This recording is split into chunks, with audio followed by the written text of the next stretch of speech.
Hello, चलिए आज हम स्टार्ट करते हैं। बीएससी पार्ट का जो टॉपिक चल रहा था उसी पार्ट फर्स्ट का उसे आगे बढ़ाते हैं। और हम पढ़ रहे थे युगलिना, और युगलिना में हमने पढ़ा था आपका युगलिना के जो 3 टॉपिक थे उनको हमने पढ़ा था। और जो पहला टॉपिक हम पढ़ने जा रहे थे उसमें हमने इंट्रोडक्शन पढ़ा था। सेकंड वाले में हमने जनरल कैरेक्टर्स वगैरह वो पढ़े और फ्लैजिलर मूवमेंट पढ़ा, अल्ट्रा स्ट्रक्चर ऑफ फ्लैजिला पढ़ा। तो ऐसे करके हमने 3 वीडियो अब तक पढ़े। आज हम पढ़ेंगे क्या, ओस्मो रेगुलेशन। क्या पढ़ेंगे भाई? Osmo regulation. आज हम पढ़ने वाले हैं ओस्मो रेगुलेशन इन युगलिना। बहुत ही काम का टॉपिक है, जिसे हम हिंदी में प्राशन नियमन कहते हैं। और ये जो मैंने डायग्राम दिखाया है यहाँ पर, ये ओस्मो रेगुलेशन को इलस्ट्रेट करने के लिए हमने इसको यूज़ किया है। जो ओस्मो रेगुलेशन है, प्रासरण नियमन, पहले तो ये समझिए कि ये जो युगलिना होता है ये आपको मालूम है कि रहता कहाँ पे है। युगलिना रहता है फ्रेश वाटर में। ये हम जानते हैं क्योंकि आपने जो इंट्रोडक्टरी वीडियो इसमें देखा था उसमें आपने ये देखा था कि भाई ये हैबिटेट में क्या है, फ्रेश वाटर में रहता है। अब आप ये समझिए कि इसमें जो युगलिना है, ये हमारा जो युगलिना है, इसमें ये फ्लैजिलम निकल गया, ये साइटोस्टोम हो गया, ये साइटोफेरिंग्स हो गई, ये यहाँ पर रिजर्वोयर हो गया। तो जो ये युगलिना होता है, ये जब फ्रेश वाटर में रहेगा तो इसमें जो साल्ट कंसंट्रेशन है वो अंदर ज़्यादा रहेगी और बाहर फ्रेश वाटर में साल्ट कंसंट्रेशन जो है वो बाहर की ओर कम रहेगी। या मैं ये भी कह सकता हूँ कि जो लवणों की सांद्रता है बॉडी के अंदर ज़्यादा रहेगी और बाहर क्या रहेगी, कम रहेगी। अब आप ये सोचिए, जब यहाँ पर जो साल्ट की कंसंट्रेशन है, जो मिनरल्स की कंसंट्रेशन है, वो अगर बॉडी के अंदर ज़्यादा है और बाहर कम है तो वाटर जो है एंटर करेगा। जो जल है वो किसके अंदर रेगुलरली एंटर करता रहेगा, इसकी बॉडी में। और बॉडी में एंटर करता रहेगा तो एक समय ऐसा आएगा कि इसमें बहुत ज़्यादा मात्रा में पानी भर जाएगा। और अगर इस पानी को आप कंट्रोल नहीं कर पाओगे, या ये मैं कहूँ कि अगर युगलिना इसको मेंटेन नहीं करे तो कंटिन्यूसली वाटर इनकरेंट होगा इसकी बॉडी में, तो बॉडी में पानी इतना इकट्ठा हो जाएगा कि इसकी जो ये बाहर की पेलिकल है, ये पेलिकल पर प्रेशर आएगा और एक समय ऐसा आएगा कि ये पेलिकल फट जाएगी। और फट जाएगी तो इस जंतु की मृत्यु हो जाएगी। तो इसलिए ज़रूरत पड़ती है किस चीज़ की, ओस्मो रेगुलेशन की। और ओस्मो रेगुलेशन का तात्पर्य हमने यहाँ देख लिया कि ओस्मो रेगुलेशन का मतलब होता है ये प्राशन नियमन। प्राशन नियम क्या है कि ये जो अतिरिक्त जल है जो बाहर से इसके अंदर प्रवेश कर रहा है, अतिरिक्त जो एक्स्ट्रा जल है, अतिरिक्त जल है जो लगातार अंदर प्रवेश कर रहा है, अतिरिक्त जल का नियमन इसके अंतर्गत किया जाएगा।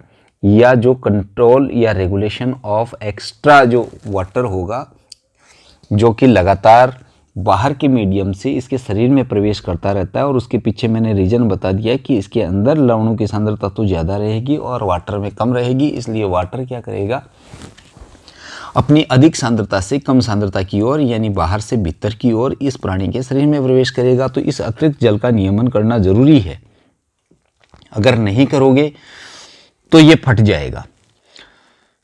तो इस अतिरिक्त जल के नियमन को या लवणों की सांद्रता को बॉडी के अंदर रेगुलरली बनाए रखने का जो प्रोसेस है वही क्या है, ओस्मो रेगुलेशन है।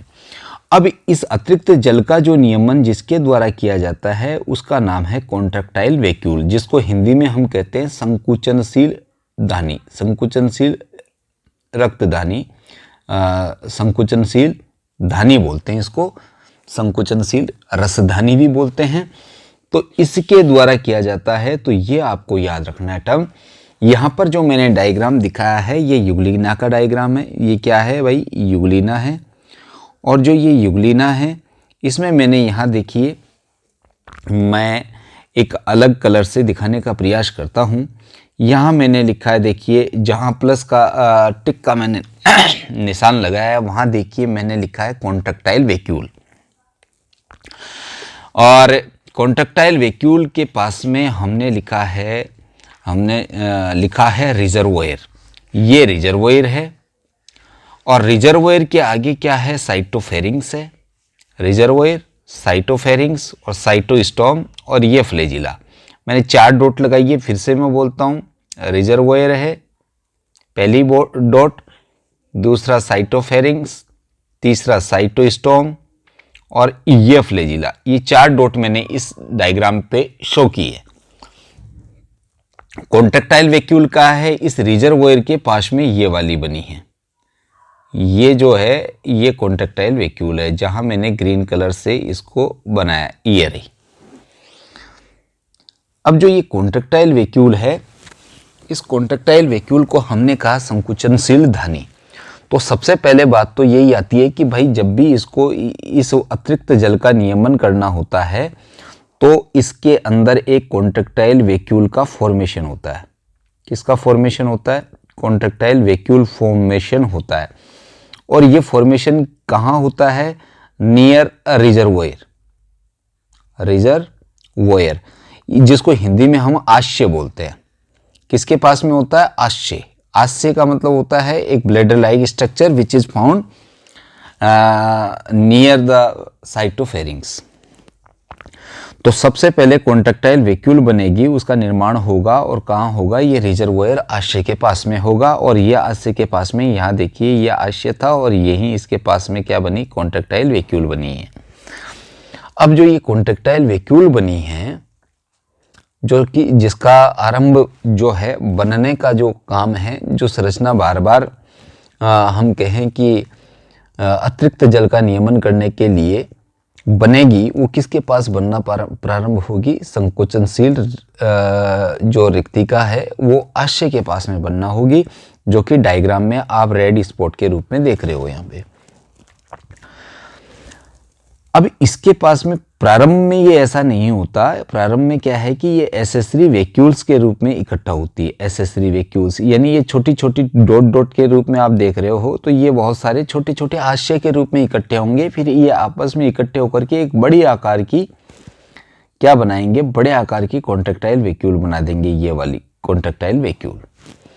तो हम ये कह सकते हैं कि रिजर्वोयर के पास में एक छोटी छोटी क्या है आश्य इकट्ठे होंगे, वो मिलकर के क्या बनाएंगे? एक बड़ी रिक्तिका बनाएंगे। उस बड़ी रिक्तिका को हम संकुचनशील रिक्तिका कहेंगे। यह संकुचनशील रिक्तिका क्या करेगी? जो अतिरिक्त जल है उसको इकट्ठा करेगी, और इकट्ठा करके इसके अंदर ये रिक्तिका जो है जब भर जाएगी तो ये अतिरिक्त जल जो है उसको ले लेगी। जो अतिरिक्त पानी होगा, अतिरिक्त जल होगा, उसको क्या करेगी? फील कर लेगी। या मैं कहूँ कि ये रिक्तिका है आपकी कॉन्ट्रैक्टाइल वैक्यूल, और इसमें क्या होगा? जो अतिरिक्त जल होगा उसको भर लिया जाएगा। और ये किसके पास में है? ये रिजर्वोयर के पास में है। रिजर्वोयर का मतलब होता है आश्य। तो ये आश्य के पास में है, और आश्य मैंने पहले ही दिखा दिया। जो फर्स्ट स्टेप आप देख पा रहे हो, ये रहा आश्य, यहाँ पर ये आश्य। तो आश्य के पास में ये रहेगी, तो ये यहाँ से ब्रस्ट हो जाएगी। ब्रस्ट का मतलब होता है फटना। जब ये पूरी तरह से पानी से भर जाएगी तो ये फट जाएगी, और फट करके ये किस में? रिजर्वोयर में डाल देगी। रिजर्वोयर में जब ये वाटर एंटर कर जाएगा तो इसके पास में क्या है? साइटोफेरिंग्स है। तो साइटोफेरिंग्स के अंदर चला जाएगा। साइटोफेरिंग्स से ये किस में चला जाएगा? साइटोस्टॉम। और साइटोस्टॉम के पास में जाकर के ये क्या हो जाएगा? आउट हो जाएगा। क्या हो जाएगा भाई? आउट हो जाएगा बॉडी से। तो अतिरिक्त जल का जो नियमन है वो किसके थ्रू हुआ? कॉन्ट्रैक्टाइल वैक्यूल के थ्रू हुआ। कॉन्ट्रैक्टाइल वैक्यूल बनेगी कहाँ पर? यह आश्य के पास में बनेगी। आश्य के पास में बनती है।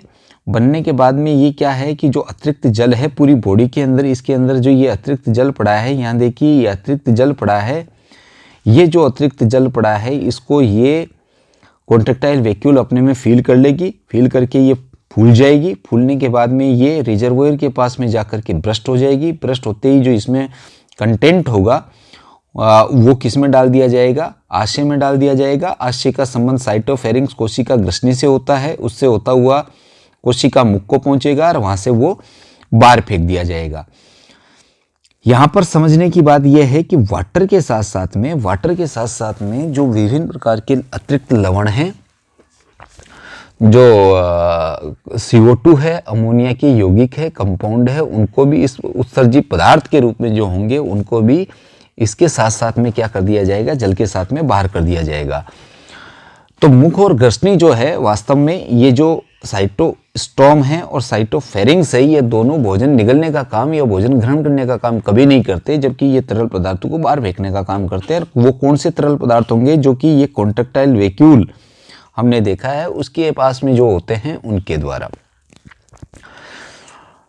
अब ये जो संरचना है कौन सी, कॉन्ट्रैक्टाइल वैक्यूल, ये बनती है संकुचनशील होती है। तो इसका बनना और इसका बिगड़ना, सिस्टोल और डायस्टोल, दो काम हो गए। सिस्टोल और डायस्टोल यानी इसका सिकुड़ना और फैलना, दोनों काम जो है इसमें चलते हैं। सिस्टोल और डायस्टोल का जो मोमेंट है, सिस्टोल का मतलब इसका संकुचित होना, डायस्टोल का मतलब इसका फैलना। तो ये सिस्टोल और डायस्टोलिक मूवमेंट लगातार कॉन्ट्रैक्टाइल वैक्यूल में चलता है और इसके थ्रू ही क्या होता है, उसको हम कहें कि अतिरिक्त वाटर और साथ में नाइट्रोजन जो वेस्ट प्रोडक्ट है, जो एक्सक्रेटरी प्रोडक्ट है, वो एक्सक्रेटरी साइटोप्लाज्म में पड़े रहते हैं। उनके थ्रू उनको सबको इकट्ठा करके वो क्या करते हैं, बाहर फेंक देते हैं यहाँ पर। तो इसे हम कहेंगे ओस्मोरेगुलेशन। यहाँ एक सवाल जरूर तैयार होता है कि भाई जो कॉन्ट्रैक्टाइल वैक्यूल है ये वाली, इस कॉन्ट्रैक्टाइल वैक्यूल को कार्य करने के लिए जो एनर्जी चाहिए वो किसके द्वारा प्रोवाइड होती है, तो वो होती है माइटोकॉन्ड्रिया के द्वारा। माइटोकॉन्ड्रिया कहाँ से आ गए, जहाँ पर कॉन्ट्रैक्टाइल वैक्यूल होती है उसके चारों ओर बहुत सारे माइटोकॉन्ड्रिया, बहुत सारे क्या होते हैं, माइटोकॉन्ड्रिया होते हैं। देखिए ये माइटोकॉन्ड्रिया हो गया, बहुत सारे क्या होते हैं, माइटोकॉन्ड्रिया इसको घेरे रहते हैं। ये माइटोकॉन्ड्रिया, ये माइटोकॉन्ड्रिया, ये माइटोकॉन्ड्रिया। तो हम ये कहें ये माइटोकॉन्ड्रिया, यहाँ पर देखिए ये माइटोकॉन्ड्रिया। तो जो ये कॉन्ट्रैक्टाइल वैक्यूल है इसको चारों ओर से घेरे हुए कौन होते हैं, बहुत सारे माइटोकॉन्ड्रिया होते हैं। और ये माइटोकॉन्ड्रिया इसको एनर्जी प्रोवाइड करवाते हैं, क्योंकि ऊर्जा जो है इसमें जो एनर्जी है वो क्या करती है, इस कॉन्ट्रैक्टाइल वैक्यूल के निर्माण के लिए, इसके सिस्टोल के लिए, इसके डायस्टोल के लिए जो जरूरी होता है, तो वो ये माइटोकॉन्ड्रिया प्रोवाइड करवा देते हैं। तो हम ये कह सकते हैं कि जो संकुचनशील रिक्तिका है वो श्वसनीय और हाइड्रोस्टैटिक ऑर्गन के रूप में काम करेगी। संकुचनशील जो रिक्तिका है यानी कॉन्ट्रैक्टाइल वैक्यूल है वो प्राशन दाब का नियमन भी करती है और साथ में प्रोटोप्लाज्म और बाहरी जल के बीच में जो तनाव होता है उसकी समानता को बनाए रखती है। अतः हम ये कह सकते हैं कि इस संरचना का प्रमुख कार्य है वाटर बैलेंस। तो इस संरचना का मुख्य काम क्या हो गया, वाटर बैलेंस हो गया। भाई क्या हो गया, वाटर बैलेंस। इस संरचना का मुख्य काम क्या हो गया, वाटर बैलेंस हो गया। तो ये जो वाटर बैलेंस है या मैं कहूँ जल का संतुलन है, ये प्रमुख कार्य हो गया। और दूसरा काम कौन सा हो गया, जो आवश्यक रूप से हम कह सकते हैं कि जो secondary function of contractile vacuole है वो क्या है, रेस्पिरेशन और एक्सक्रीशन से रिलेटेड जो क्रियाएं होती है उनको ये कंट्रोल करता है।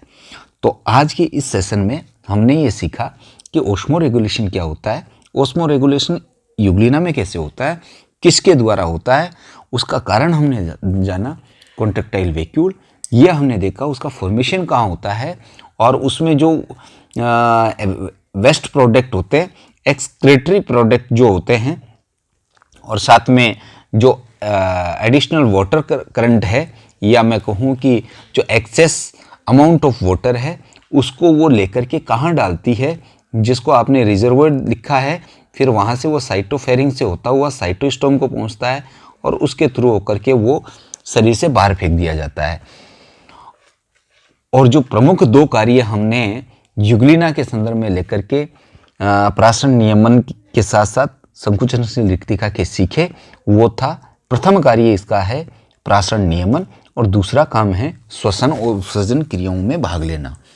तो इस तरह से हम ओस्मो रेगुलेशन को युग्लिना में समझा सकते हैं और इससे संबंधित जो भी क्वेश्चंस हैं, जो भी क्यूरीज हैं, उनका आंसर दे पाते हैं। तो आज के सेशन में हमारा जो ये वीडियो था ओस्मो रेगुलेशन इन युग्लिना कंप्लीट होता है।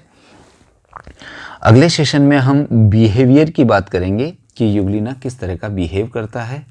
उसके बाद में हम जो भी आपका इस यूनिट का संबंधित टॉपिक होगा और उसमें जो सिलेबस में होगा कंटेंट, उसको लेकर के फिर से आएंगे। और तब तक के लिए युग्लिना का जो ये 4th वीडियो था, इसके साथ में हम इस यूनिट को कंप्लीट करने का प्रयास आगे भी जारी रखेंगे और करते रहेंगे। आप सबको बहुत बहुत धन्यवाद और शुक्रिया।